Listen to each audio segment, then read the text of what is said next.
चला उद्योजक बनूया।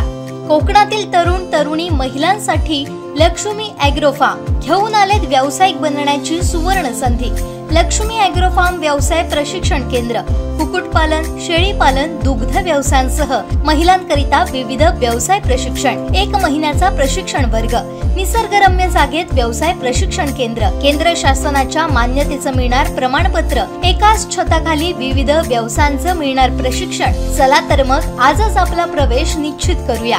अधिक माहितीसाठी संपर्क संतोष बोडके 9921 237811 9021 7613 57 आणि 9322 69 63 81।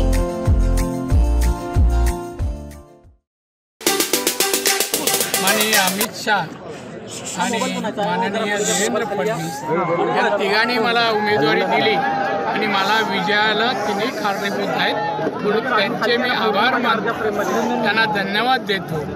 हा विजय माझ्या कार्यकर्त्यांचा आहे, निलेश नितेशचा आहे, सगळ्यांची मेहनत, निलेश नितेशने जी मेहनत घेतली, कार्यकर्त्यांनी जी मेहनत घेतली, माझ्या पत्नीने जी मेहनत घेतली, त्याचं हे फळ आहे असं मी समजतो। दादा, सगळ्याच भागातून म्हणजे आपण कुडा मालवण असेल किंवा राजापूर असेल इथे पण तुम्हाला चांगलं मताधिक्य मिळतंय, काय सांग? जिथे उबाटाचे आमदार होते तिथे हो, हेच तर माझं नाविन्य आहे। जिथे पिकलं जात नाही तिथे पिकवतो मी, हे वैशिष्ट्य आपलं। दादा, कोकणात कमळ फुललंय, कसं वाटतंय? बरं वाटतं, गोड वाटतं। विरोधकांना काय सल्ला द्याल आता? सल्ला नाही, माझं असं म्हणणं आहे की जरा माझं असं सांगणं आहे की हा विजय मी सांगितल्या कोणाकोणामुळे आहे। भारतीय जनता पक्षाचं कमळ कोकणात फुललेलं आहे।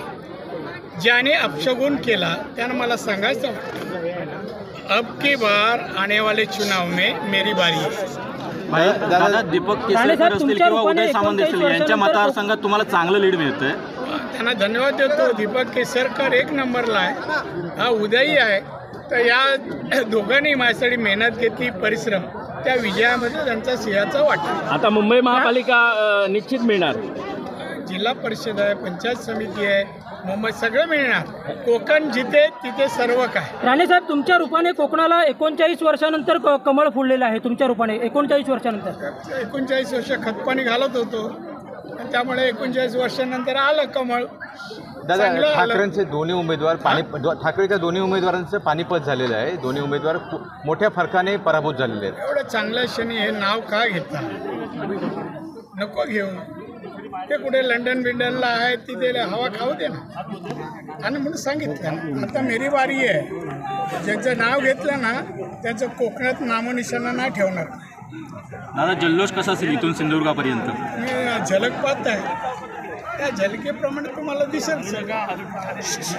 हा आवेश आहे, विजयाचा आवेश आहे, त्यामुळे तुम्ही याला योग्य रंग द्या, भगवा रंग द्या, लोकांनी चांगल्या दृष्टीने पाहू दे, विजयाचा आनंद लुटू।